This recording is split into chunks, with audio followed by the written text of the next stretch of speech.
बढ़िया नहीं चल रही।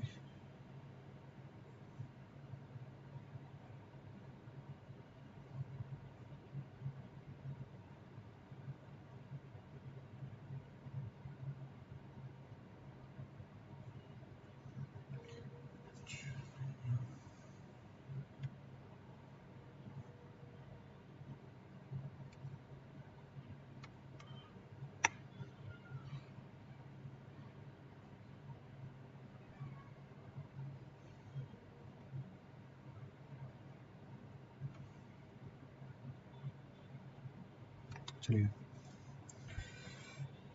तो वीडियो आ गया, चैट नहीं आ रही अभी। चैट कहाँ से लेके आए?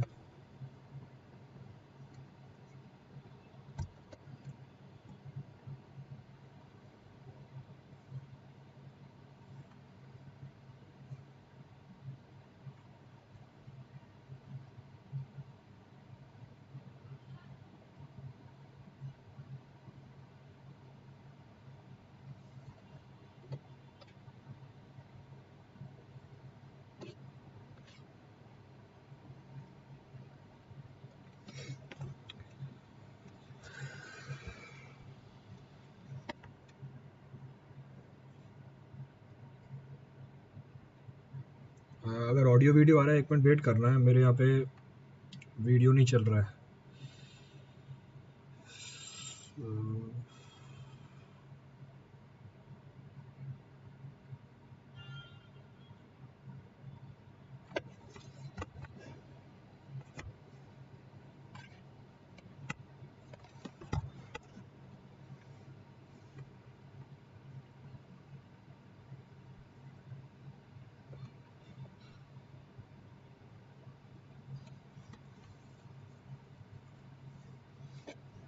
हम्म,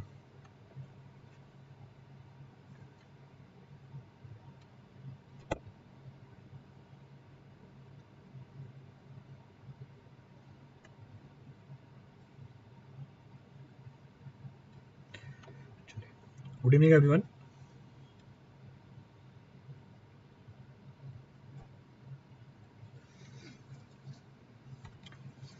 मेरे यहाँ पे चैट नहीं आ रही, तो पता ही नहीं चलेगा कि वीडियो क्लियर है या नहीं है। एक बार कोशिश करता हूँ मैं दूसरे डिवाइस पे चलाने की।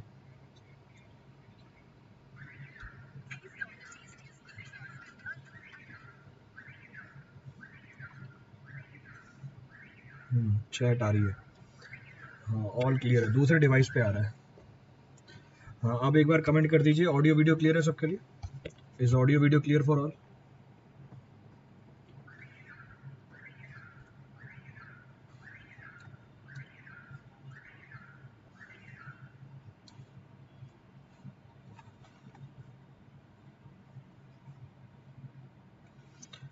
Is audio video clear for all? Audio video आ रहा है सबके लिए? हाँ क्लियर है। तो Abhishek Tiwari, audio video clear आ रहा है ये बोल रहे हैं। हाँ क्लियर है। चलिए, वो मेरे सिस्टम में नहीं आ रहा था, वो मैंने चेंज किया अभी सिस्टम को। It was not clear in my system.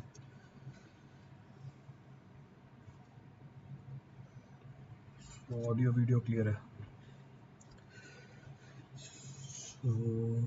Sir आप, audio video is clear, clear है।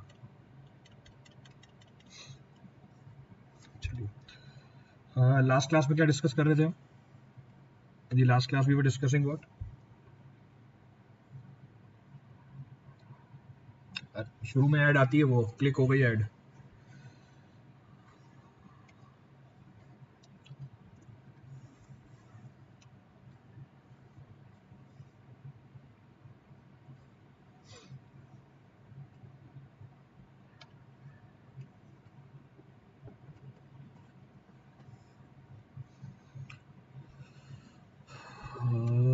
कैल्शियम कार्बाइड मेथड डिस्कस किया था।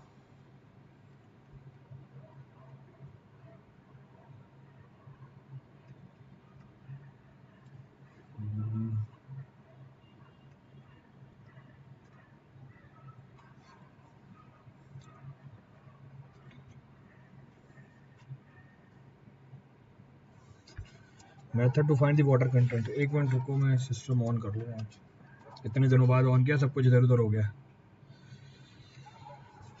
कैल्शियम कार्बाइड मेथड डिस्कस कर रहे थे, we were discussing calcium carbide method. तो कहने का मतलब है we were discussing about index property. Index property की बात कर रहे थे। इंडेक्स प्रॉपर्टी में we were talking about determination of index property. Determination of index property में हमने स्टार्ट कर लिया था कौन सा method? In determination of index property we were talking about water content. मेरे ख्याल से वाटर कंटेंट हो रही थी। वाटर कंटेंट में हमने दो तीन मेथड बता दिए थे। Two three methods I have discussed to find the water content of the soil. दो तीन तरीके बता दिए थे आपको वाटर कंटेंट ऑफ सॉइल निकालने के। अब कौन कौन सा तरीका बता दिया था? मेरे ख्याल से मैंने आपको ओवन ड्राइंग मेथड बता दिया था। फिर मैंने डिस्कस कर लिया था alcohol method. I have discuss about sand bath method. I have discuss about calcium carbide method. तो ये मेथड मैंने डिस्कस कर लिए थे। So these 4 methods I have discuss. इसके अलावा भी कोई और क्या था? Apart from this any other method was being discussed? Sand bath, हाँ, ये 4 तरीके बता दिए थे मैंने आपको। कैल्शियम कार्बाइड मेथड चल रहा था पिछली क्लास में, ये लास्ट मेथड था हमारा। This was the last method available. So oven drying, sand bath, alcohol, calcium carbide method. So these 4 methods we have covered. तो ये 4 मेथड मैंने कवर कर लिए थे वाटर कंटेंट निकालने के। These 4 methods were being covered. तो यहाँ तक की रेफरेंस निकाल ली थी। Up till here the reference was being drawn. So up till here the reference was being drawn. यहाँ तक की रेफरेंस हमने निकाल ली। क्लियर है यहाँ तक? चालू करते हैं। हाँ चालू करते हैं, मेरा सिस्टम तो चल जाए। सिस्टम बंद पड़ा है मेरा।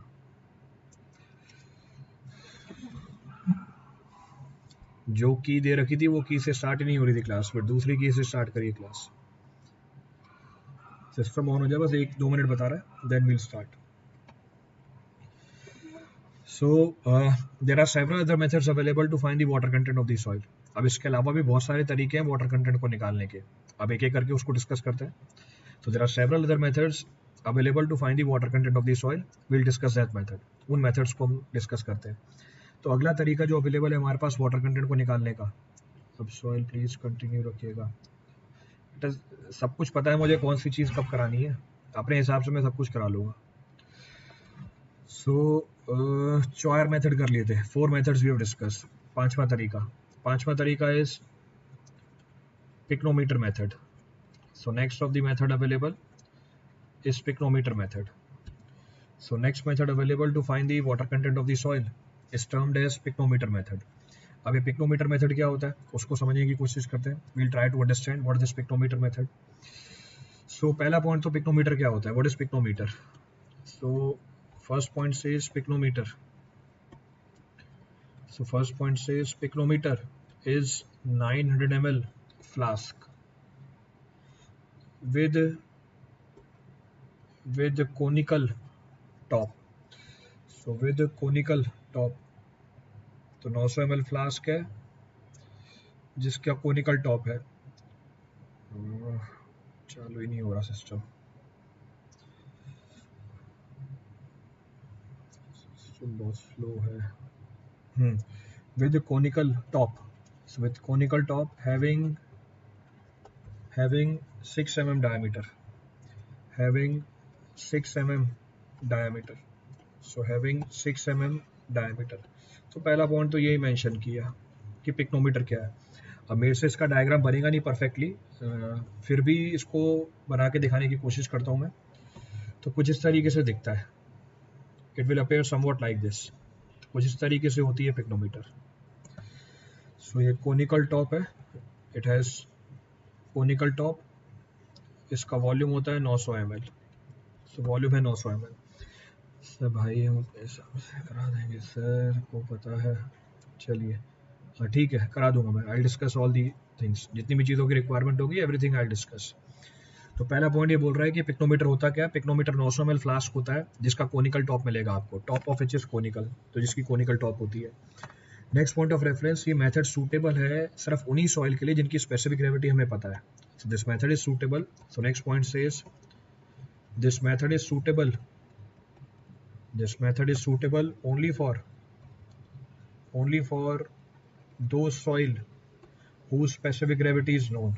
So whose specific gravity is known, जिसकी specific gravity हमें पहले से ही पता हो, whose specific gravity is known. अगर आपको soil की specific gravity नहीं पता, specific gravity of the soil is not known, आप इस मेथड को यूज नहीं कर पाओगे. क्यों नहीं कर पाओगे वो भी देखते हैं. whose specific gravity is known, तो सेकंड पॉइंट ये बोल रहा है. तो whose specific gravity is known. Next point क्या बोल रहा है? Next point says this method is used for cohesionless soil. ये मेथड हम यूज करते हैं cohesionless soil के लिए. So this method is used for cohesionless soil. Why?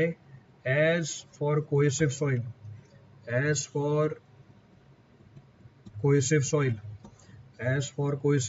it is difficult to remove. Cohesive soil, it is difficult to remove. It is difficult to remove entrapped air. It is difficult to remove entrapped air. Entrapped air कहाँ picture में आती है, मैं discuss करता हूँ पूरे test को मैं. It is difficult to remove entrapped air.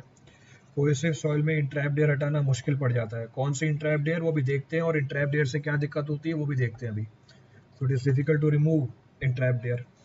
अब ये तो मैंने आपको बस बेसिक राइटअप बताया है. जैसे कि पेशेंस रखो भाई महेश, डिस्कस कर रहे हैं अभी आगे. तो पहला पॉइंट क्या बोल रहा है? First point says pycnometer 900 ml flask होता है, कोनिकल टॉप होती है, 6 mm का डायमीटर होता है उसके टॉप पे.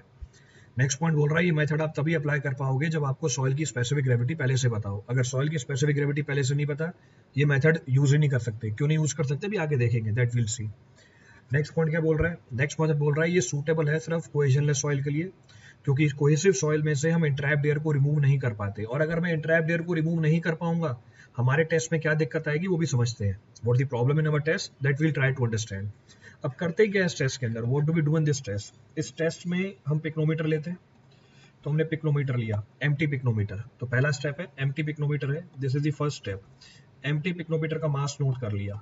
तो एम्प्टी पिक्नोमीटर का मास नोट किया, तो मैंने लिखा एम्प्टी पिक्नोमीटर. सो एम्प्टी पिक्नोमीटर को मैं पीवाईसी लिख रहा हूँ शॉर्ट फॉर्म में. तो मैंने एम्प्टी पिक्नोमीटर लिया, so I have taken the empty pycnometer, first step. फिर इसके अंदर मैंने मॉइस्ट सैंपल रखा. तो एम्प्टी पिक्नोमीटर के अंदर हमने मॉइस्ट सैंपल ऑफ सॉइल रखा. तो वो सॉइल का सैंपल रखा जिसकी वाटर कंटेंट हमें निकालनी है. तो पिक्नोमीटर उठाया, उसको ड्राई किया, ड्राई करके उसका मास नोट कर लिया. इसके अंदर हमने मॉइस्ट सैंपल को डाला. अब मॉइस्ट सैंपल का मतलब क्या है? सॉलिड्स भी हैं और साथ में पानी भी है. तो सॉलिड्स भी हैं, साथ में पानी भी है. मैंने सॉलिड्स और पानी को सेपरेट करके बताया है.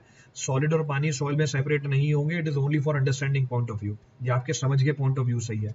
तो दूसरी स्टेज में हमने क्या किया? दूसरी स्टेज में हमने मॉइस्ट सैंपल को पिक्नोमीटर के अंदर रख दिया और इसका दोबारा मास नोट कर लिया. इसका मास नोट किया, इस बार निकल के आया M2. तो MT का भी मास नीचे लिखता हूँ. MT का मास है M1. अब इसका मास निकल के आया M2. अब M2 में किस किस का मास है? M2 में आपको मास मिलेगा पानी का. सो M2 में आपको मास मिलेगा पानी का, और दूसरा मास मिलेगा आपको सॉलिड्स का. तो दूसरा मास मिलेगा आपको सॉलिड्स का. तो mass of solids plus mass of water will be equal to total mass of the soil in the pycnometer. इसमें पिक्नोमीटर का मास भी जोड़ दोगे, ये M2 निकल के आ जाएगा. तो M1 किसका मास है? सिर्फ खाली पिक्नोमीटर का मास है. M2 किसका मास है? खाली पिक्नोमीटर का मास प्लस सॉलिड का मास प्लस सॉइल के अंदर जो पानी था उसका मास. तो ये हमारी दूसरी स्टेज निकल के आ गई. This is the second stage. अब तीसरी स्टेज में क्या किया? What the third stage? तीसरी स्टेज उठाई, ये वीडियो से ओवरलैप नहीं हो जाए. तीसरी स्टेज में हमने, सो थर्ड स्टेज, तीसरी स्टेज में हमने बचे हुए पिक्नोमीटर को पानी से भर दिया. तो हमारे सॉलिड उतने ही रहेंगे, दूसरी स्टेज वाले कोई चेंज नहीं है.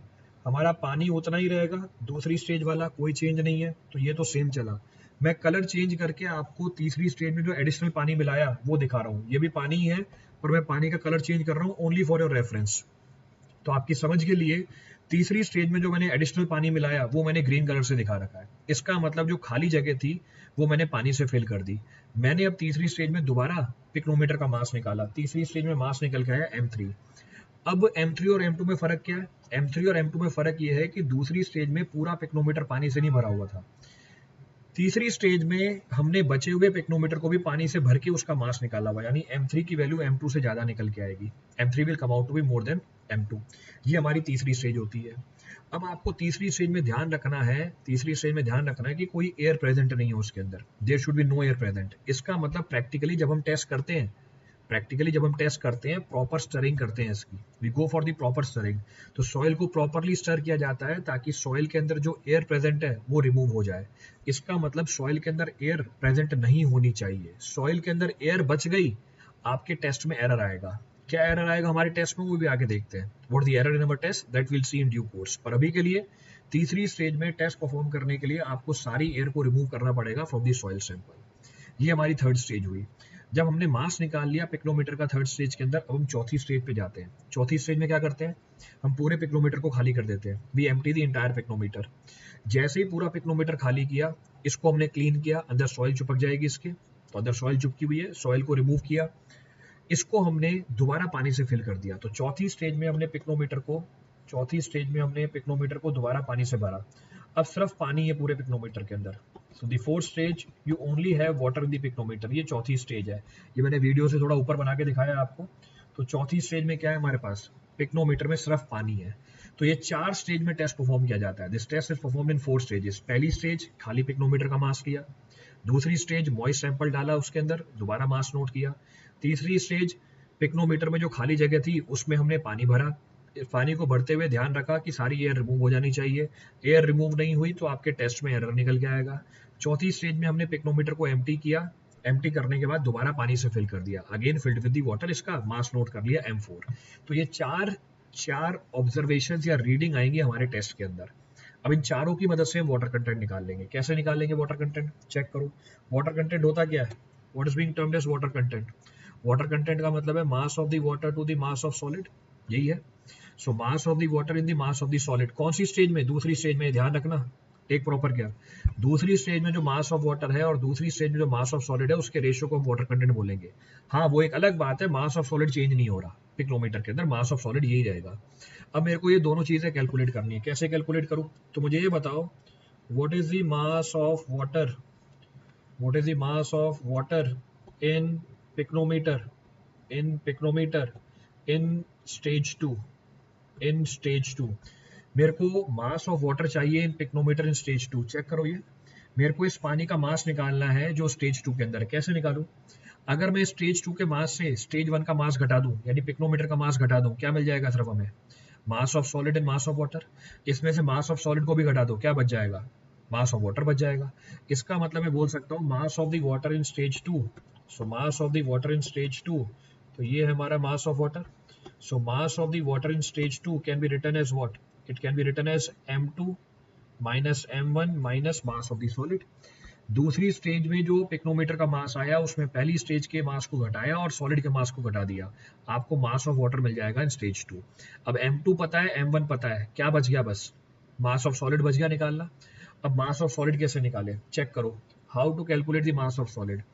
तीसरी स्टेज और चौथी स्टेज में क्या फर्क है, तीसरी स्टेज और चौथी स्टेज में बस यही फर्क है कि तीसरी स्टेज में जो सॉलिड था, हम अगर उस सॉलिड को हटाएं और उतने ही वॉल्यूम ऑफ वाटर से फिल कर दें हमारे पिक्नोमीटर को, हमें चौथी स्टेज मिल जाएगी। मैं फिर से रिपीट कर रहा हूं, तीसरी स्टेज और चौथी स्टेज में बस यही फर्क है कि अगर मैं तीसरी स्टेज में सॉलिड को हटाऊं और उतने ही वॉल्यूम ऑफ वाटर को फिल कर दूं हमारे पिक्नोमीटर के अंदर, हमें स्टेज 4 मिल जाएगी। इसका मतलब मैं क्या बोल सकता हूं, इसका मतलब मैं ये बोल सकता हूं M4 will be equal to M3, M4 will be equal to M3 minus mass of the solid. Third stage में से मैंने सॉलिड को बाहर निकाल दिया, तो चौथी स्टेज का मास तीसरी स्टेज के मास के बराबर है, माइनस आप सॉलिड का वेट घटा दो, प्लस क्या करो, आप उतने पानी का मास जोड़ दो जिसका वॉल्यूम किसके बराबर है, आप उतने ही पानी का मास जोड़ दो volume of which is equal to what, volume of solid. So mass of water bracket में लिखा whose volume is equal to volume of solid. So whose volume is equal to volume of solid. So mass of water whose volume is equal to volume of solid. अब volume of solid कैसे निकालूं मैं, how to find volume of solid, we'll use the basic concept. Specific gravity क्या होती है, specific gravity होती है हमारे density of solid, तो specific gravity होती है हमारी density of solid to the density of water.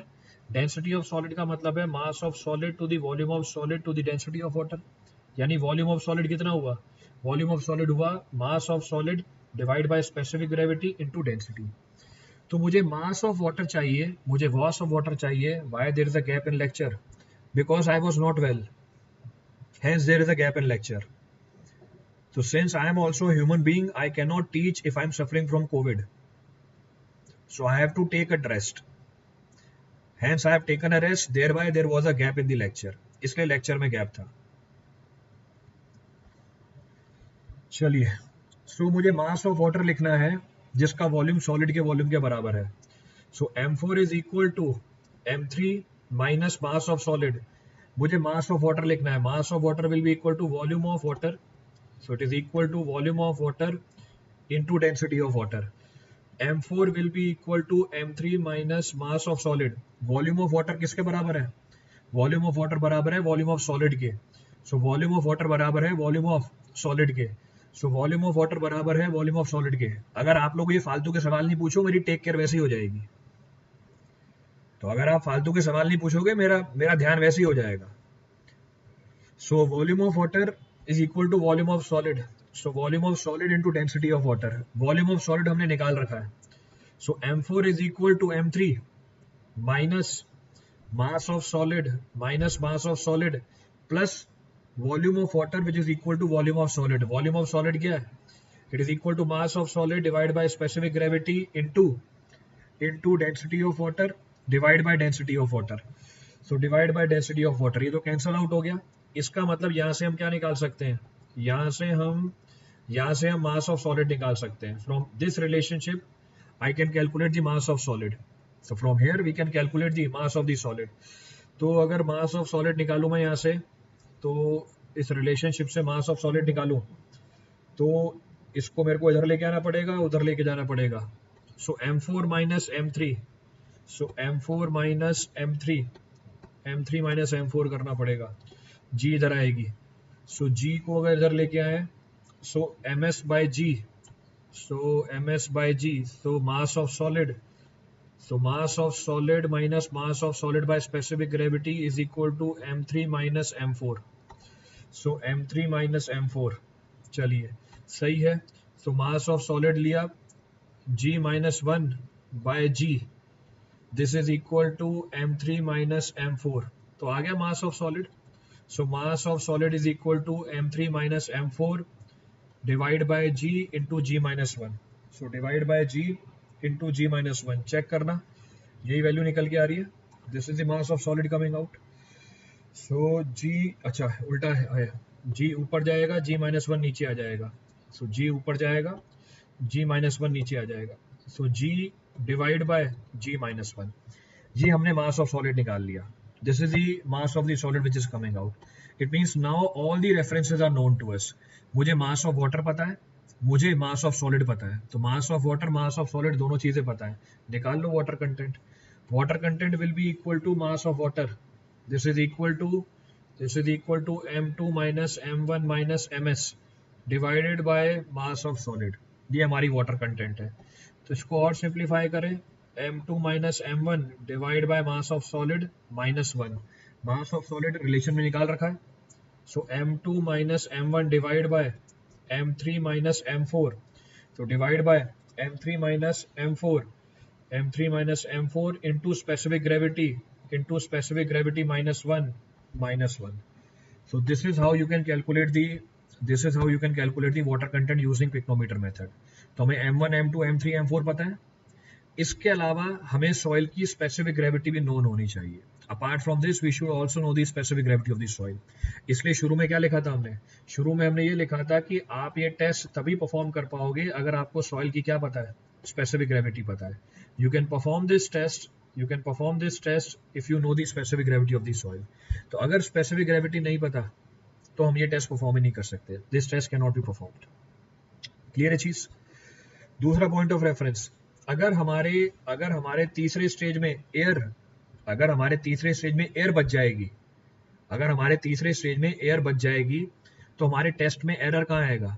हमारे टेस्ट में एरर आएगा M4 निकालते वक्त. M4 निकालते वक्त आपने रिलेशनशिप क्या लिखी? M4 निकालते वक्त आपने रिलेशन लिखी M3 minus MS plus MW. अब ये रिलेशनशिप वैलिड ही नहीं होगी. क्यों? चौथी स्टेज में तो पूरा कंटेनर पानी से भरा हुआ है. पर तीसरी स्टेज में जो आपने M3 निकाल लिया वो एक्चुअल के M3 से छोटा था, क्योंकि उसमें कुछ एयर भी प्रेजेंट थी। तो अगर मैं तीसरी स्टेज से पूरी एयर को रिमूव नहीं कर पा रहा तो M3 की वैल्यू एक्चुअल से कम निकल के आ जाएगी। अगर M3 की वैल्यू एक्चुअल से कम निकल के आ रही है, if M3 is less than actual, denominator हमारा एक्चुअल से कम है, डिनोमिनेटर हमारा एक्चुअल से कम है, इसका मतलब वाटर कंटेंट आपका एक्चुअल से ज्यादा निकल के आ जाएगा। Water content will come out to be more than actual. इसीलिए इस टेस्ट को हम अवॉइड करते हैं कोहेसिव सॉइल में। क्यों? क्योंकि कोहेसिव सॉइल में वॉल्यूम ऑफ वॉइड ज्यादा होती है।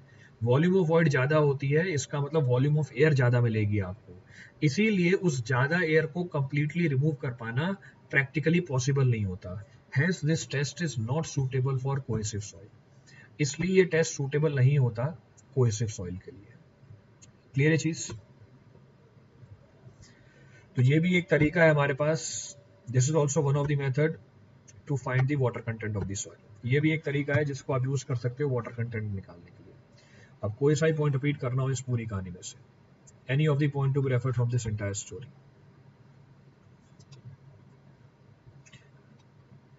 क्लियर है?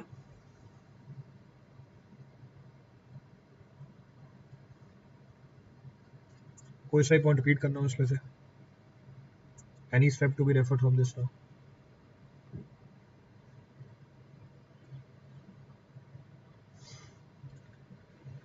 So this is the fifth method available to find the water content of the soil. ये fifth method है water content को निकालने का।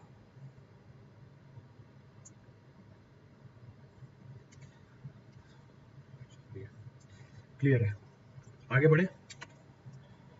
Shall we continue forward?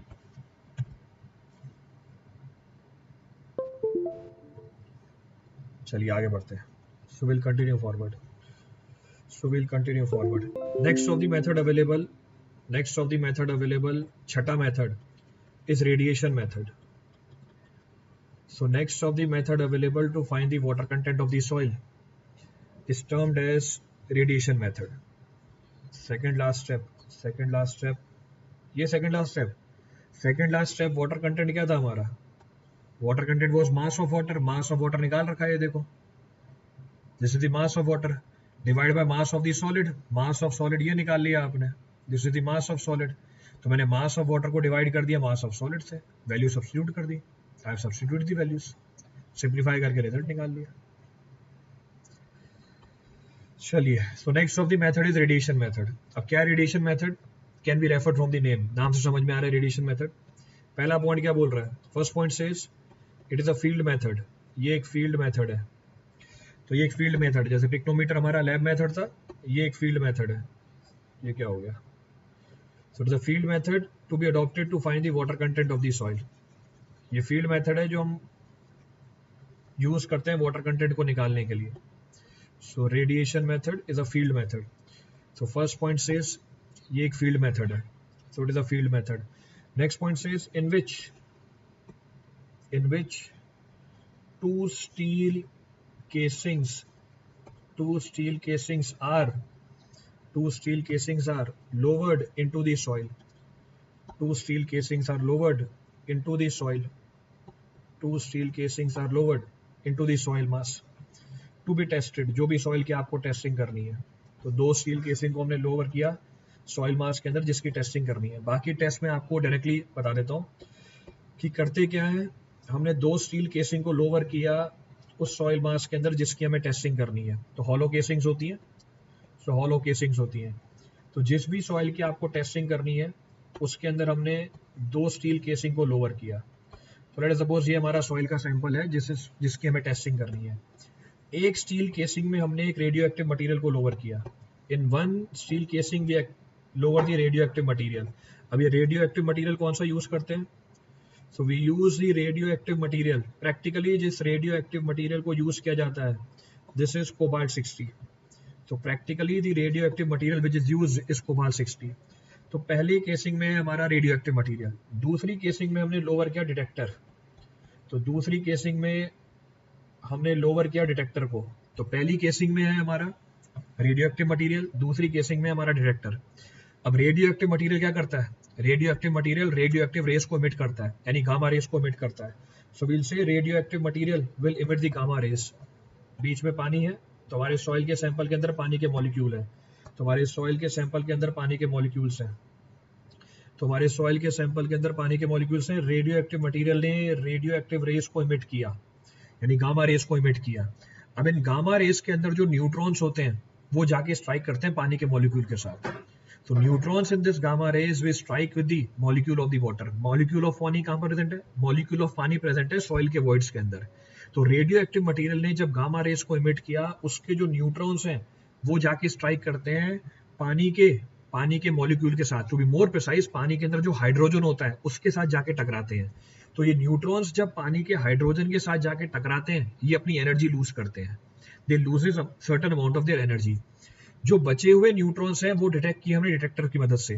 ये डिटेक्टर क्या करता है? डिटेक्टर कैलकुलेट करता है कि कितनी एनर्जी लॉस हुई।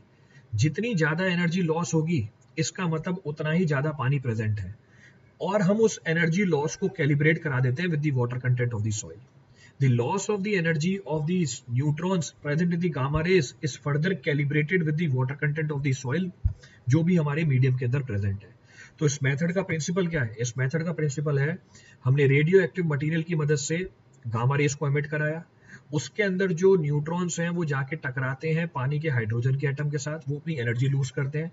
इस लॉस ऑफ एनर्जी को हमने मेजर किया डिटेक्टर की मदद से और उसको कैलिब्रेट करा दिया with that of the water content of the soil.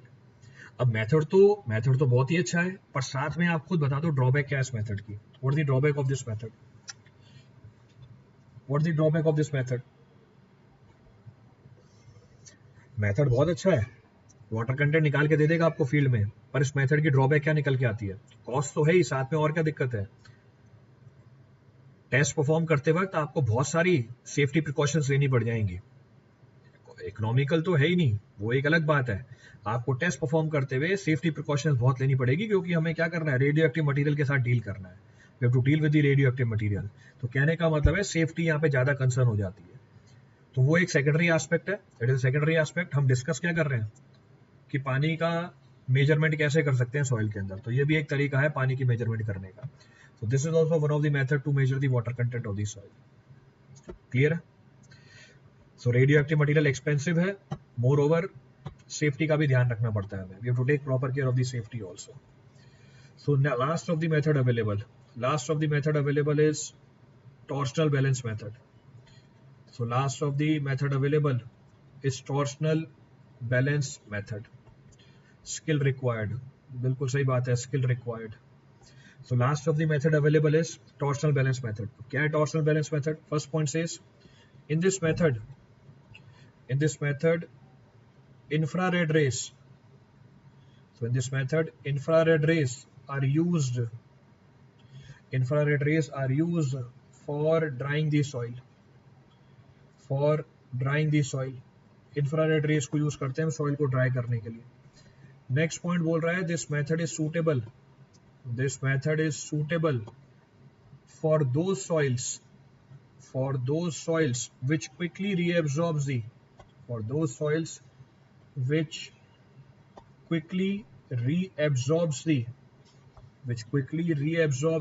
moisture from the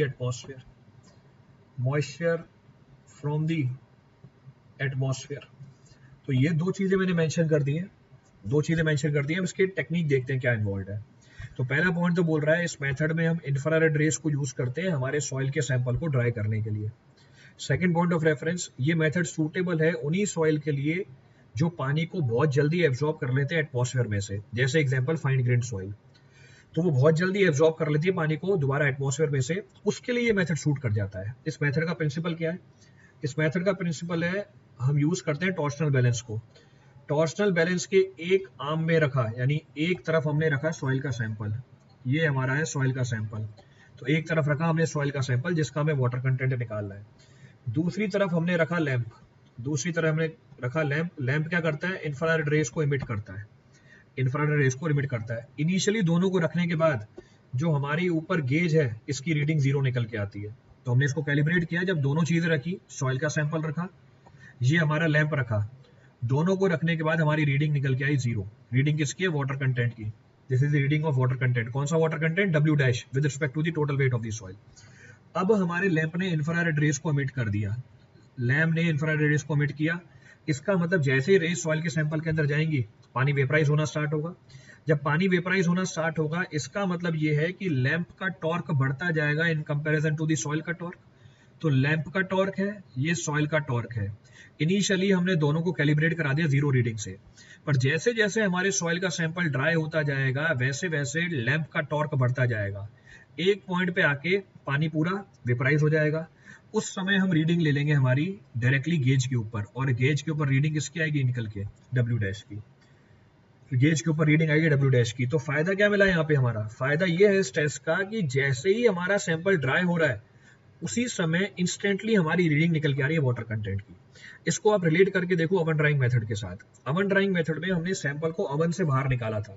जब हमने सैंपल को ओवन से बाहर निकाला था वो हमारे एटमॉस्फेयर के कांटेक्ट में आया था। जब वो एटमॉस्फेयर के कांटेक्ट में आया था, जो सॉइल पानी को दोबारा एब्जॉर्ब कर सकती है वो एटमॉस्फेयर में से पानी को एब्जॉर्ब कर लेगी और हमारे टेस्ट में एरर आएगा।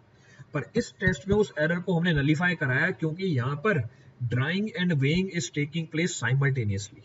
यहाँ पे जैसे जैसे सैंपल ड्राई होता जा रहा है ऊपर हमें रीडिंग भी मिलती जा रही है साइमल्टेनियसली, क्योंकि टॉर्क की वैल्यू क्या करती जाएगी, लैंप वाले साइड की बढ़ती चली जाएगी। तो अगर हमारा सॉइल का सैंपल ऐसा है which quickly reabsorbs the water from the atmosphere, you can go for torsional balance method. उस केस में आप टॉर्शनल बैलेंस मेथड को यूज कर सकते हो।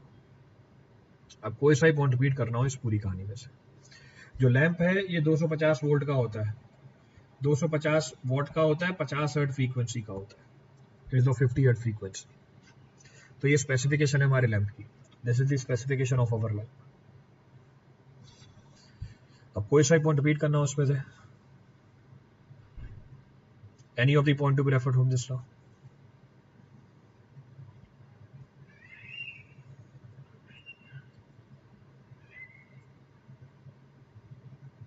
क्लियर है पूरी story? Any of the step to be referred from this?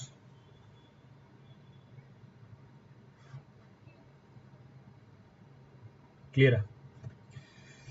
चलिए आगे बढ़ते हैं। तो हमने पहली कैटेगरी कंप्लीट कर ली है। The first of the index property we have covered. The first index property is water content. इस वाटर कंटेंट को निकालने के जितने भी टेस्ट अवेलेबल हैं सारे बता दिए मैंने आपको। Whatever test are available to find the water content of the soil, all I have discussed in detail. अब जाते हैं दूसरे इंडेक्स प्रॉपर्टी के ऊपर। The second of the index property which is to be referred is specific gravity. The next of the index property is specific gravity.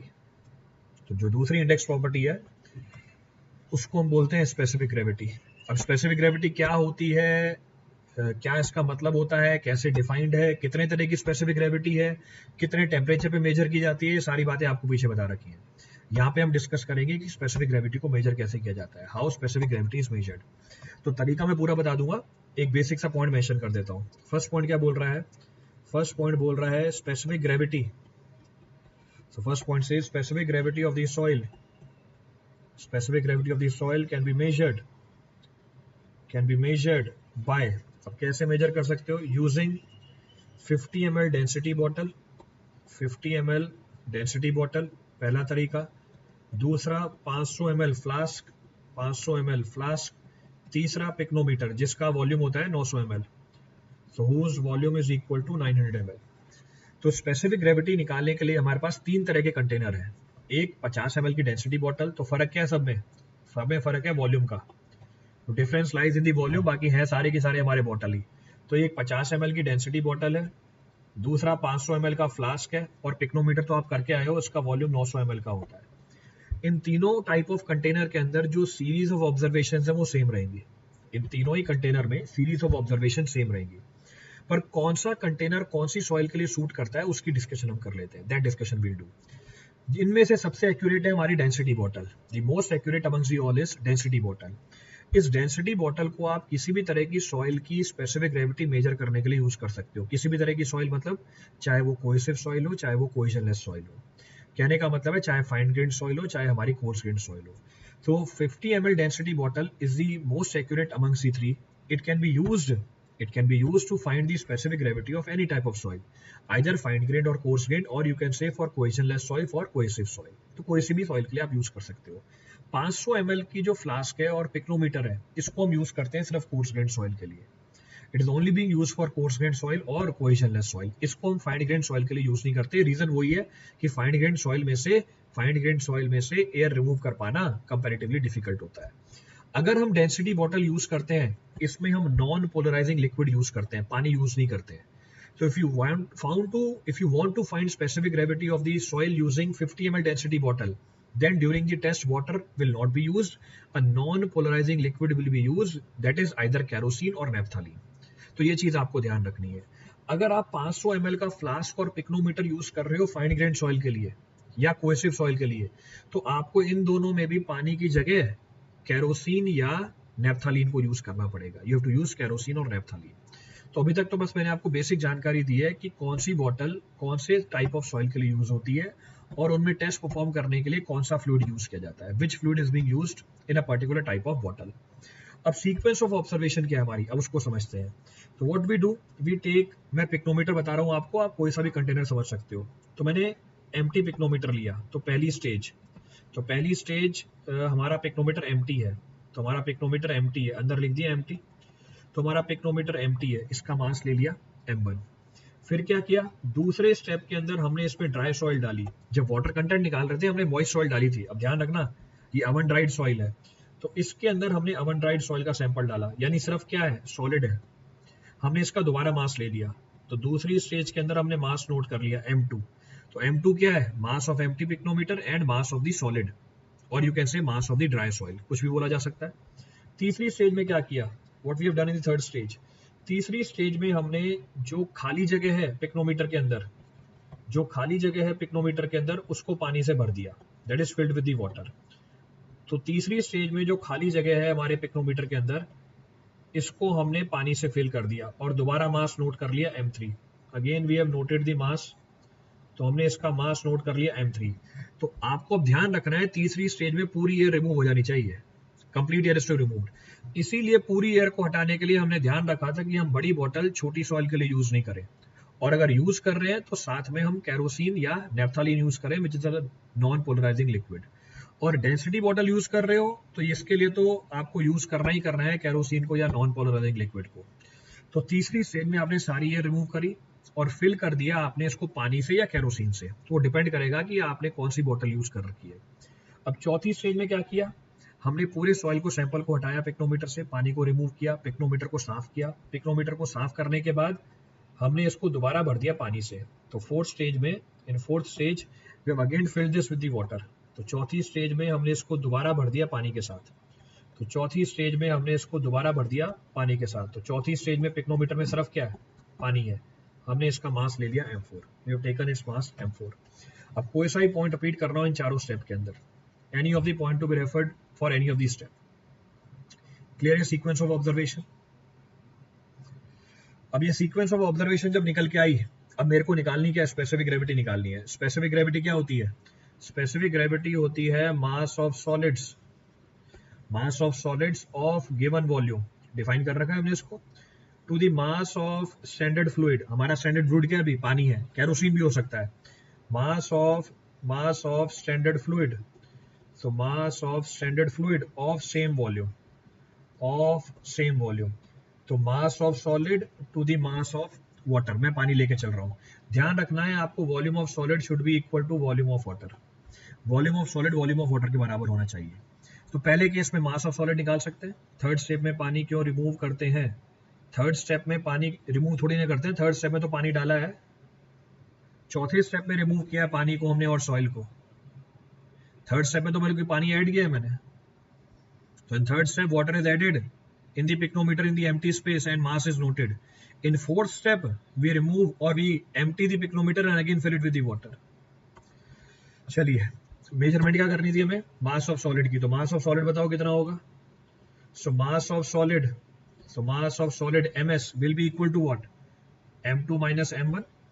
तो दूसरी stage में जो मास निकल के आया उसमें पहली स्टेज का मास घटा दो, आपको मास ऑफ सॉलिड मिल जाएगा। अब और क्या निकालना है, मास ऑफ वाटर। चेक करो, अब मुझे मास ऑफ वाटर निकालना है जिसका वॉल्यूम किसके बराबर है, मुझे मास ऑफ वाटर निकालना है जिसका वॉल्यूम किसके बराबर है, सॉलिड के बराबर है। तो ध्यान रखना, take proper care of this. अब इसको मेजर करने के लिए जो जो पूछता जा रहा हूं उसको डिस्कस करो। तो तो उसको मेजर करने के लिए जो जो पूछता जा रहा हूँ उसको डिस्कस करते जाओ। पहला, what the mass of water, mass of water in stage 3। So mass of water in stage 3, third stage में पानी का मास कितना है हमारा? इन third stage what the mass of the water. तो अगर तीसरी स्टेज में अगर मुझे मास ऑफ वाटर निकालना है, it will be equal to what? In third stage mass of water is equal to m3 minus m2। m3 में से m2 को घटा दो तो आपको मास ऑफ पानी मिल जाएगा तीसरी स्टेज में। Next, what the mass of water in stage 4। So mass of water in stage 4, so mass of water in stage 4, मुझे चौथी स्टेज में पानी का मास निकालना है। चौथी स्टेज में पानी का मास निकालना है, it will be equal to m4 minus m1। m4 में से पिक्नोमीटर का मास घटा दो, आपको चौथी स्टेज में पानी का मास मिल जाएगा। So it will be equal to m4 minus m1। तो मुझे तीसरी स्टेज में पानी का मास पता है, मुझे चौथी स्टेज में पानी का मास पता है।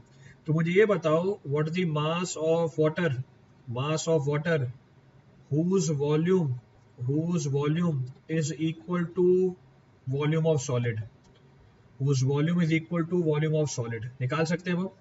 So mass of water whose volume is equal to volume of solid will be equal to mass of water in stage 4. So mass of water in 4 minus mass of water in 3. तो चौथी stage में जो पानी है, चौथी stage में जो पानी है, इसमें से मैं तीसरी स्टेज के पानी का मास घटा दूं, मुझे उस पानी का मास मिल जाएगा जिसका वॉल्यूम सॉलिड के बराबर है। तो घटा दो दोनों को। So it will be equal to what? It will be equal to m4 minus m1 minus m3 minus m2। So minus m3 minus m2. So this is the mass of the water.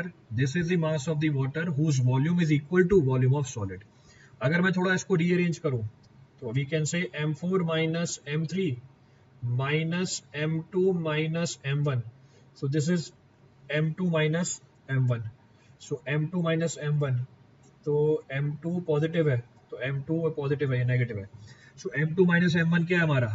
m2 minus m1 is equal to, अगर check करें m2 minus m1 is equal to mass of the solid. ये हमारी मास of solid ही है, या mass of dry soil बोल सकते हो, जो भी आपको समझ में आता है। It can be referred in any terms. तो हम m2 माइनस m1 को क्या लिख सकते हैं? सो m2 minus m3, m2 minus m3 minus minus mass of solid. अब सब्स्टिट्यूट कर दो ऊपर, if you substitute this, specific gravity निकल के आ जाएगी। तो अगर हम इसको सब्स्टिट्यूट करें, we'll get specific gravity. Specific gravity is mass of solid, which is equal to m2 minus m1 divided by m4 minus m3 plus mass of solid, plus mass of solid. m2 minus m1 क्या था? mass of solid ही था।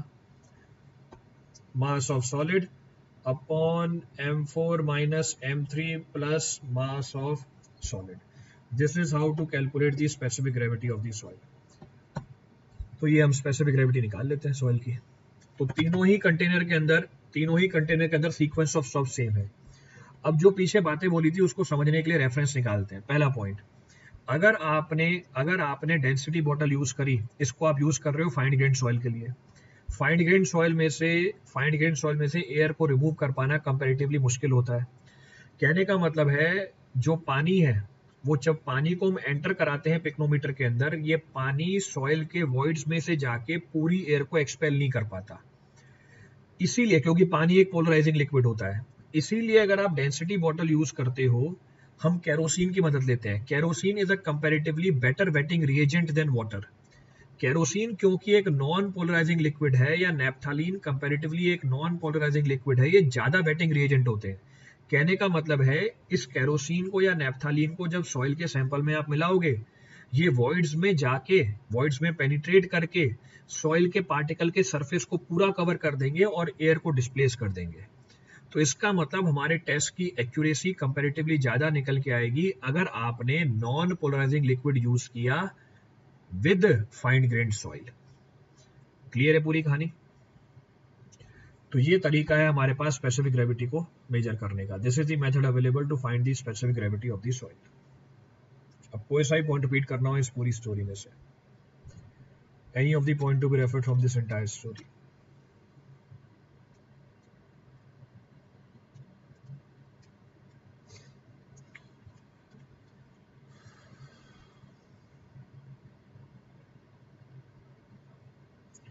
दो slide एक बार, second slide कहाँ है? Second slide, second slide, ये रही second slide.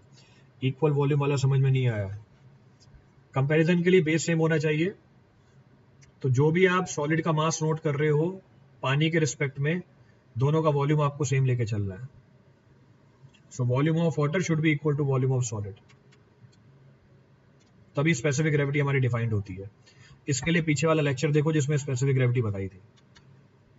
For that refer the previous lecture in which specific gravity was discussed, कि इक्वल वॉल्यूम क्यों ले रखा है हमने, why equal volume is considered. वहां माइनस है, आपने प्लस कर दिया। कहां माइनस है, मैंने प्लस कर दिया। किस माइनस को प्लस कर दिया? कौन से माइनस को प्लस कर दिया यहां पे मैंने?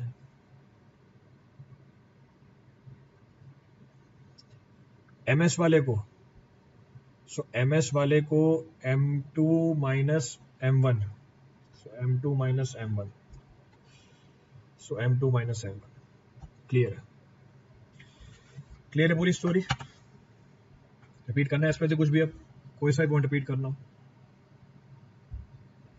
चलिए सर, रिलेशन सेम रहेगी क्या if you use water and kerosene? Obviously relation same रहेगी, पर अगर आप केरोसिन यूज करोगे तो उस समय स्पेसिफिक ग्रेविटी आपने कौन से फ्लूइड के रिस्पेक्ट में मेजर करी?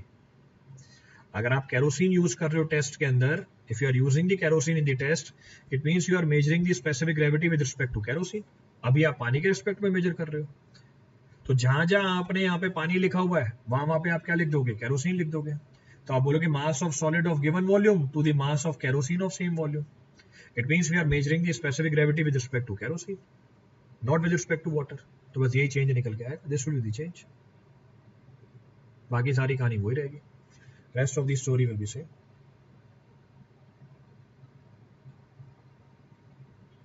क्लियर है?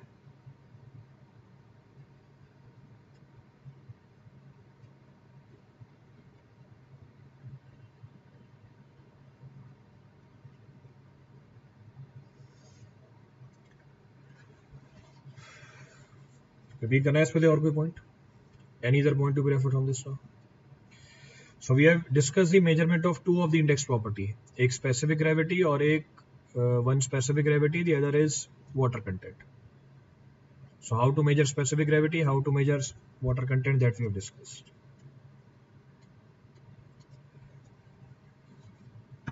चले आगे, चलिए आगे बढ़ते हैं। So next of the index property of the soil, suitable for all type of soil। बेटा अभी पीछे बताया तो था कौन सा कंटेनर कौन से सॉइल के लिए सूटेबल है। टेस्ट स्टार्टिंग मैंने इस पॉइंट से किया था, which of the container is suitable for which soil. Fourth step समझा दीजिए, कहाँ है फोर्थ स्टेप? फोर्थ स्टेप समझा दीजिए। लो भाई फोर्थ स्टेप समझो। अगर मैं चौथे वाले कंटेनर के अंदर जो पानी का मास है, इसको तीसरे वाले कंटेनर के पानी के मास से घटा दूं, मुझे किसका मास मिल जाएगा? चौथे वाले कंटेनर में जो पानी का मास है, इसमें से घटा दूं तीसरे वाले कंटेनर में पानी का मास, मुझे क्या मिल जाएगा? What I will get? इसको मैं शेड करके बता देता हूं। तो चौथे वाले कंटेनर में पानी का मास माइनस तीसरे वाले कंटेनर में पानी का मास, आपको ये हरे वाला जो शेडेड रीजन है इसका मास मिल जाएगा। तो जो हरा वाला शेडेड रीजन है पानी, उसका मास मिल जाएगा। और इस पानी का वॉल्यूम किसके बराबर है? सॉलिड के वॉल्यूम के बराबर है। तो चौथे वाले कंटेनर में पानी के मास में से तीसरे वाले कंटेनर के पानी का मास घटा दूं, तो जो शेडेड वाला पानी है मुझे उसका मास मिल जाएगा। और जो शेडेड वाला पानी है इसका वॉल्यूम हमारे सॉलिड के वॉल्यूम के बराबर है। तो यही तो चाहिए था मुझे। I required the mass of the water, ये हरा वाला पानी, मुझे उस पानी का मास चाहिए था जिसका वॉल्यूम किसके बराबर हो? जिसका वॉल्यूम सॉलिड के वॉल्यूम के बराबर हो। क्लियर है? रिपीट करना है इसमें से कुछ चौथे स्टेप में से? चलिए, प्लस का कोर्स चाहिए। प्लस का कोर्स प्लस पे मिलता है, यूट्यूब पे थोड़ी मिलता है। तो प्लस का कोर्स तो प्लस पे मिलता है, यूट्यूब पे थोड़ी मिलेगा। तो प्लस के कोर्स के लिए प्लस पे आना पड़ेगा ना आपको। चलिए आगे बढ़ते हैं। यहां पे कहां से लाके दूं प्लस का कोर्स आपको? So third of the index property of the soil. So third of the index property of the soil is unit weight of the soil. So third of the index property of soil is unit weight of the soil. तो हमने water content measurement देख ली, हमने specific gravity की measurement देख ली, हमने यहाँ पे unit weight की मेजरमेंट देख ली. क्लियर है? चलिए अब यूनिट वेट की मेजरमेंट स्टार्ट करते हैं. Measurement of unit weight. First of the method available, पहला तरीका. First of the method available is termed as water displacement method. First of the method available is water displacement method. Water displacement method. So first of the method available is termed as water displacement method. तो पहला तरीका है हमारे पास water displacement method. अब क्या है water displacement method? फिर से एक बेसिक पॉइंट बता देता हूँ, आगे पूरा सीक्वेंस अब देख लेंगे. पहला पॉइंट ये बोल रहा है it is suitable for cohesive soil. It is suitable for cohesive soil which is highly sticky. ये suitable होता है cohesive soil के लिए जो comparatively ज़्यादा sticky होती है. क्लियर है चीज़? तो ये सूट करेगा cohesive soil के लिए, इसको आप cohesionless soil के लिए यूज़ नहीं कर पाओगे. क्यों यूज़ नहीं कर पाओगे वो भी टेस्ट में समझ में आ जाएगा आपको. That will be referred in the test only. Clear है यहाँ तक की कहानी? चलिए आगे बढ़ते हैं. फालतू की बातें मत करो, अगर पढ़ना है तो पढ़ो, सारी जानकारी आपको ऐप पे मिल जाएगी. जब पता है क्लास चल रही है, फालतू के सवाल पूछ के बीच में क्यों डिस्टर्ब कर रहे हो? कि यही करने आए हो बस यहाँ पे? ऐप खोल के देखो, सब कुछ लिखा हुआ मिल जाएगा वहां पे. So first of the point available in water displacement method is termed as कि ये suitable है सिर्फ, it is suitable only for cohesive soil जो highly sticky होती है, which is comparatively highly sticky. मतलब इतनी भी कॉमन सेंस नहीं है कि मेरी क्लास चल रही है, लोग बैठ के यहाँ पे पढ़ रहे हैं, मैं फालतू के सवाल पूछ रहा हूँ. मत आना प्लस पे भी, कोई जरूरत नहीं है प्लस पे आने की. अगर यही हरकतें करनी है तो रहने दो. पहले इतना तो सीख लो कि भैया क्लास चल रही है, क्लास में पहले कॉन्सेंट्रेट करके पढ़ लूं. जो चीज पढ़ा रहा हूं उस पर तो ध्यान है ही नहीं. प्लस कोर्स ज्वाइन करना है मेरे को, कितनी फीस है वो बता दो मुझे, वहां पे कितने सब्जेक्ट पढ़ाओगे, तो ये जानकारी देने के लिए मैंने क्लास ले रखी है क्या? अभी इतनी कॉमन सेंस होनी चाहिए. मेरे ख्याल से इंजीनियर हो, 4 साल की डिग्री लेके आए हो, इतना दिमाग तो रखते होगे कि इतना भी दिमाग नहीं है कि ये सारी बातें सुनने में मजा आता है. पता चल गया कितनी फीस है प्लस पे. सो फर्स्ट पॉइंट सेज कि ये मेथड सूटेबल है कोहेसिव सॉइल के लिए. ये मेथड सूट करेगा वो सॉइल जिसमें कोहेजन अवेलेबल है, जिसमें स्टिकीनेस अवेलेबल है. अब करते क्या है इसके अंदर? What do we do? हम सॉइल का सैंपल उठाते हैं, we take the sample of the soil, उसको मोर और लेस यूनिफॉर्म शेप और साइज में ट्रिम कर देते हैं. हमने एक सॉइल का सैंपल उठाया, उसको मोर और लेस यूनिफॉर्म साइज में ट्रिम कर दिया. अब क्यों मोर और लेस यूनिफॉर्म साइज में ट्रिम किया उसको भी आगे देखते हैं, दैट विल सी. तो हमने एक सॉइल का सैंपल लिया, ये पहली स्टेज है हमारी, this is the first stage. इसको हमने ट्रिम किया मोर और लेस यूनिफॉर्म साइज में और इसका मास नोट कर लिया. Its mass is noted. इसका मास लिया m1. तो पहला step, we have noted the mass of the soil, तो हमने इसका मास नोट कर लिया. दूसरी स्टेज में क्या किया? सेकेंड स्टेज में हमने इस सॉइल के ऊपर कोटिंग लगाई, पैराफिन वैक्स की. So the second stage, a coating of paraffin wax is being provided on this sample of soil, और इसका मास दोबारा नोट कर लिया. Again it's mass is noted. तो पहले केस में हमने कोहेसिव सॉइल उठाई, उसको ट्रिम किया मोर और लेस यूनिफॉर्म शेप और साइज में, उसका मास नोट किया. दूसरी स्टेज में हमने उसके ऊपर पैराफिन वैक्स की कोटिंग करी. तो जो हरे कलर की मैंने आपको कोटिंग दिखाई है, ये पैराफिन वैक्स की है. सो this is of paraffin wax. तो पहली स्टेज में हमने जो गिवन सैंपल था सॉइल का, जिसके आपको यूनिट वेट निकालनी है, तो ये बल्क स्टेट में होगी यानी मॉइस्ट स्टेट में होगी, उसका मास निकाला, इसके ऊपर पैराफिन वैक्स की कोटिंग करी, हमने दोबारा इसका मास निकाल लिया, मास आ गया m2. अब जरा टेस्ट का नाम पढ़ो, वाटर डिस्प्लेसमेंट मेथड. अब क्या करते हैं इस टेस्ट के अंदर? हम आगे इस टेस्ट के अंदर तीसरी स्टेज में हम कंटेनर लेते हैं, जिसके अंदर हमने एक और कंटेनर को रखा। तो एक एम्प्टी कंटेनर लिया, ये जो एम्प्टी कंटेनर होता है ये कैलिब्रेटेड होता है, this empty container is calibrated. हमने इसके अंदर एक और कंटेनर को रखा, हमने इसके अंदर एक और कंटेनर को रखा which is completely filled with the water, जो टॉप तक पानी के साथ फिल्ड है।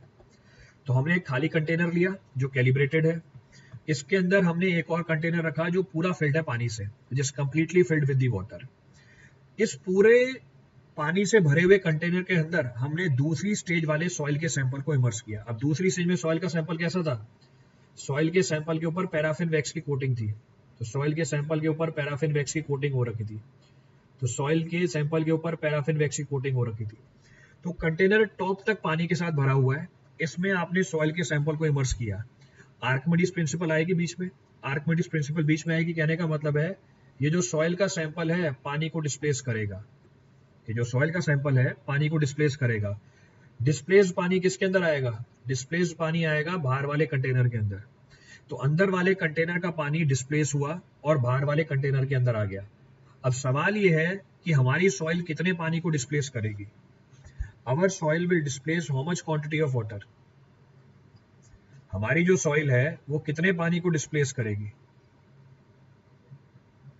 तो जैसे मैंने सॉइल को पानी से भरे हुए कंटेनर के अंदर डाला, ये सॉइल जाके पानी को डिस्प्लेस करेगी जिसका वॉल्यूम किसके बराबर होगा, जिसका वॉल्यूम हमारे इस सॉइल के सैंपल के बराबर ही होगा। So volume of water displaced by the soil will be equal to volume of soil only as per our Archimedes principal.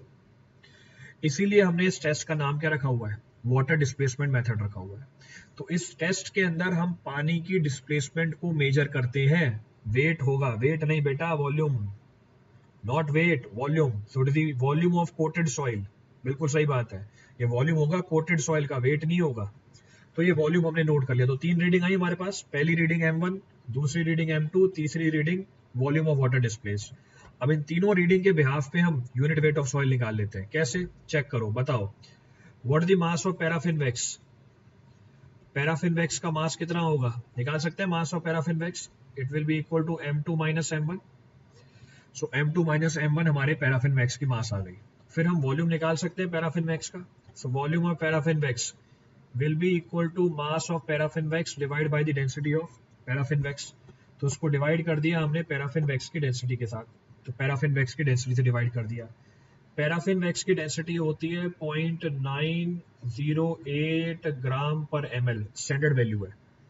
तो पैराफिन वैक्स की डेंसिटी है 0.908 ग्राम पर ml। तो हमने वॉल्यूम निकाल लिया पैराफिन वैक्स का। फिर जो वॉल्यूम ऑफ वाटर डिस्प्लेस हुआ था ये किसके बराबर था, volume of water displace was equal to volume of coated specimen, volume of coated specimen of soil. इसका मतलब ये किसके बराबर था, this is equal to volume of soil plus volume of paraffin wax. तो वॉल्यूम ऑफ सॉइल डिस्प्लेस्ड कितनी हो गई, volume of water minus volume of paraffin wax, और वॉल्यूम ऑफ पैराफिन वैक्स आपने निकाल रखे ऊपर। तो हम निकाल सकते हैं unit weight of soil, we can calculate the unit weight of soil. Unit weight of soil will be equal to what, और unit density of the soil is equal to what, unit density निकाल सकते हैं हम soil की। कैसे निकाले, so we can say bulk density of the soil is equal to mass of soil, is equal to mass of soil. So mass of soil divide by volume of soil. Mass of soil कितना था हमारा, मास of soil था M1 और volume of soil हमने निकाल लिया। So it is equal to M1 divide by VS। So M1 divide by VS, और VS की वैल्यू हमें पता है, VS is equal to VW minus volume of paraffin wax, और वॉल्यूम ऑफ पैराफिन वैक्स हमने कैलकुलेट कर रखी है। Volume of paraffin wax is equal to M2 minus M1 divide by density of paraffin wax. So by performing this test, you can calculate the bulk density of the soil. आप ये test को perform करके soil की bulk density निकाल सकते हैं। तो ये पहला तरीका है सॉइल की बल्क डेंसिटी या यूनिट वेट निकालने का। आप इस डेंसिटी को मल्टीप्लाई कर दो G से, यूनिट वेट निकल के आ जाएगा, you will get the unit weight of the soil. तो हमारा एम क्या था, यूनिट वेट निकालना, तो यूनिट वेट निकल के आ जाएगी सॉइल की। कोई सा ही पॉइंट रिपीट करना है इस पूरे टेस्ट में से, any point to be referred from this entire test?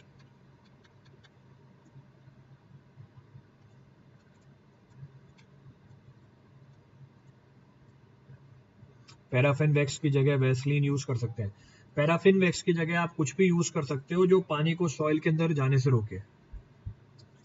तो purpose of paraffin wax is to avoid the entry of the water into the soil when it is immersed in the container. तो container में जब मैं soil को डालता हूं जो पानी से भरा हुआ है, सॉइल के अंदर पानी नहीं जाना चाहिए, इसको रोकने के लिए हमने क्या किया, इसको पैराफिन वैक्स से कोट किया है। तो इसकी जगह आप कोई और मटेरियल भी ले सकते हो, you can consider any material. Clear?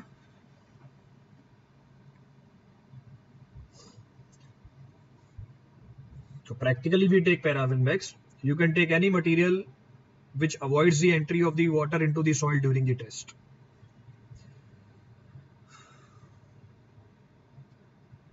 Last slide. ये रही last slide.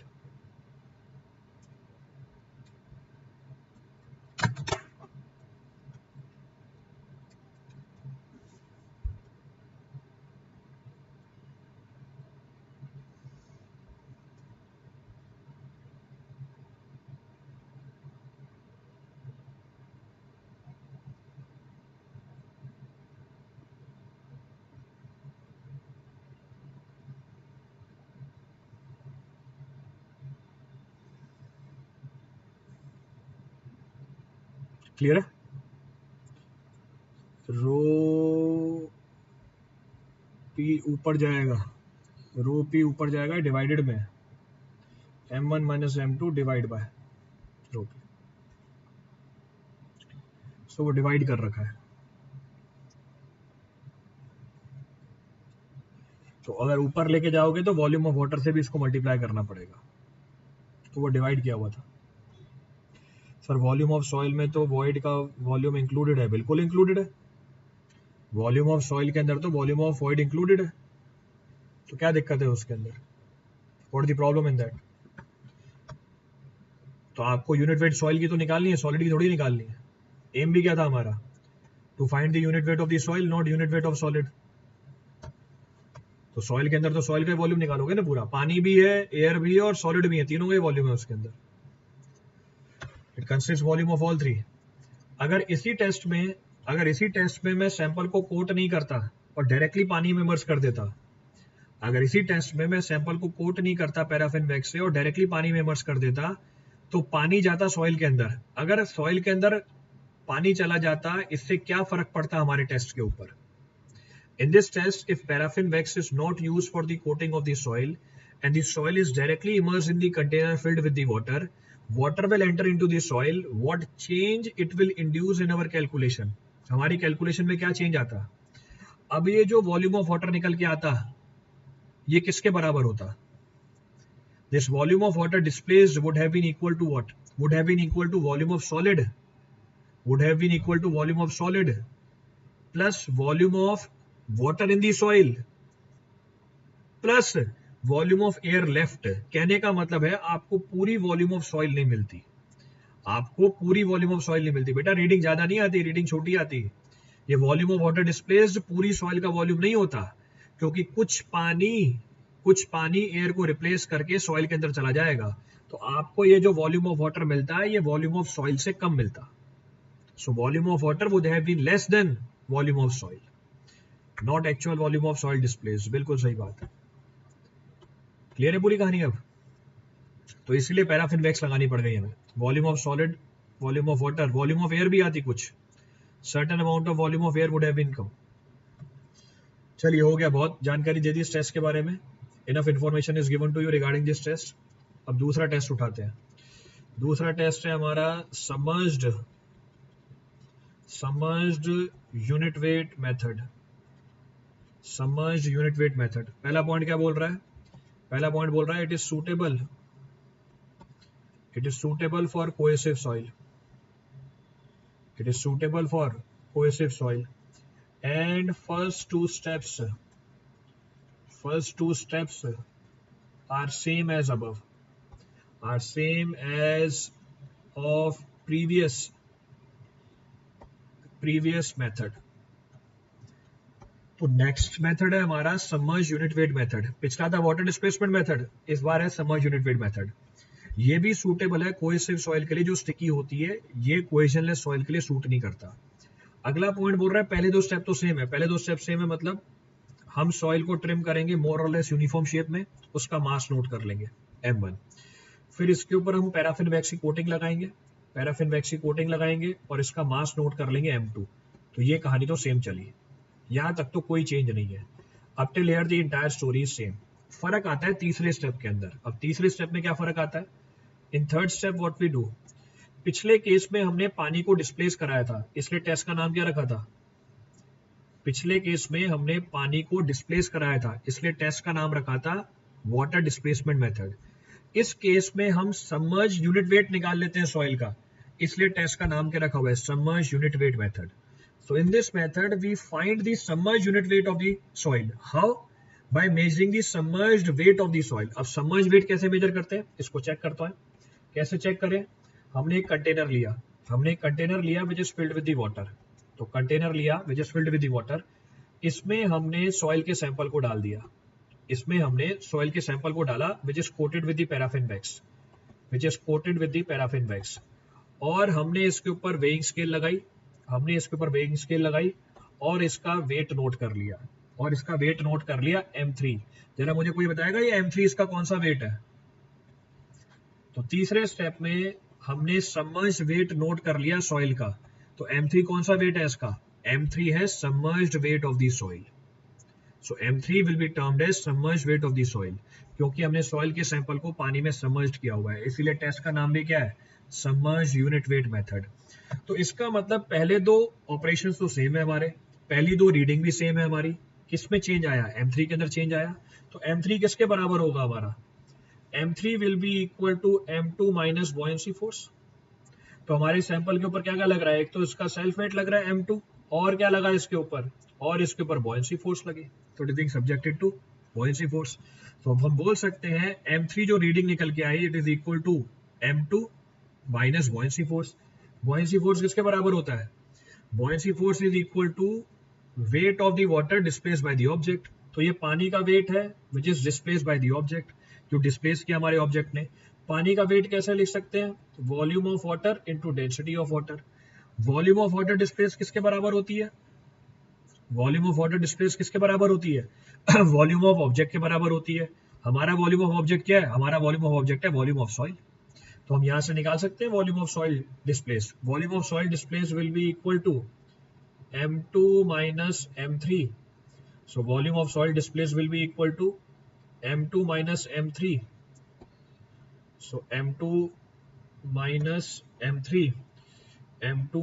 M3 divide by density of water. और ये जो वॉल्यूम ऑफ वाटर डिस्प्लेस्ड है, किसके बराबर है? Volume of soil plus volume of paraffin wax. तो volume of soil will be equal to what? Volume of water minus volume of paraffin wax. Volume of paraffin wax किसके बराबर है? Volume of paraffin wax is equal to what? तो निकाल सकते हैं volume of paraffin wax. Volume of water है M2 minus M3, so this is equal to M2 minus M3 divide by density of water. Volume of paraffin wax is equal to M2 minus M1 divide by density of paraffin wax. तो आगे निकल गई density of soil. Density of soil is equal to mass of soil divide by volume of soil. तो divide by volume of soil, तो mass of soil divide by volume of soil. ये soil लिखा हुआ है नीचे, तो mass of soil कितना था? M1। वॉल्यूम ऑफ सॉइल हमने ऊपर से निकाल लिया है, so it is equal to M2 minus M3 divide by density of water minus M2 minus M1 divide by density of paraffin wax. This will give you the density of the soil. क्योंकि आपने यहाँ पे soil का submerged weight measure किया, test का नाम रखा हुआ हमने submerged unit weight method. Abhishek in terms of mass sir is taking, so we should not multiply with जी। हाँ, मैं मास के टर्म में ले रहा हूँ, इसलिए मैंने डेंसिटी बोली हुई है। I am talking about density. तो अगर आपको यूनिट वेट लेना है, if you have to find unit weight, आप इसको जी से मल्टीप्लाई कर दो, you can multiply with g, तो वो आपको यूनिट वेट निकाल के दे देगा। अभी क्योंकि मैं डेंसिटी के टर्म में बात कर रहा हूं, तो मैं मास लिख रहा हूं। आप इसको जी से मल्टीप्लाई करके यूनिट वेट निकाल सकते हो। You can calculate the unit weight by multiplying it with ji.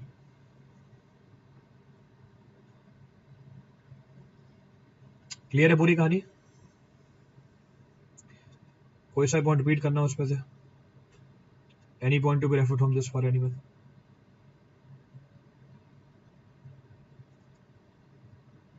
Submerge weight को कैसे नापते हैं सर? गेज लगी होती है, ये गेज लगी हुई देखो ऊपर, तो वेइंग मशीन है हमारे पास मेजर करने के लिए, तो गेज के ऊपर डायरेक्टली रीडिंग निकल के आई सबमर्ज वेट की। So we have the apparatus available, हमारे पास अपैरेटस है सबमर्ज वेट को निकालने का। क्लियर है पूरी कहानी? चलिए बाकी कल करते हैं, फिर कल भी 1.5 घंटे की क्लास ले लूंगा। So tomorrow also I take 1.5 hour class. तो कल आपकी 3 क्लासें हैं। मॉर्निंग में आपकी कंस्ट्रक्शन इक्विपमेंट की क्लास है 11 बजे, इवनिंग में 7 से 8 आपकी बीएमसी की क्लास है, और 8:30 से लेकर 10 बजे तक आपके सॉइल मैकेनिक्स की क्लास है। और कल आपका इक्विपमेंट कंप्लीट हो जाएगा। Tomorrow I will complete the equipment. तो कल आपकी 3 क्लासें हैं। मॉर्निंग में इक्विपमेंट की क्लास है 11 बजे से, शाम को 7 से 8 आपकी जो होती है बीएमसी की क्लास, और 8:30 से लेकर 10 बजे मैं आपकी सॉइल ले लूंगा। क्लियर है? So rest will continue tomorrow, बाकी कल कंटिन्यू कर लेंगे। Thank you everyone, thank you all.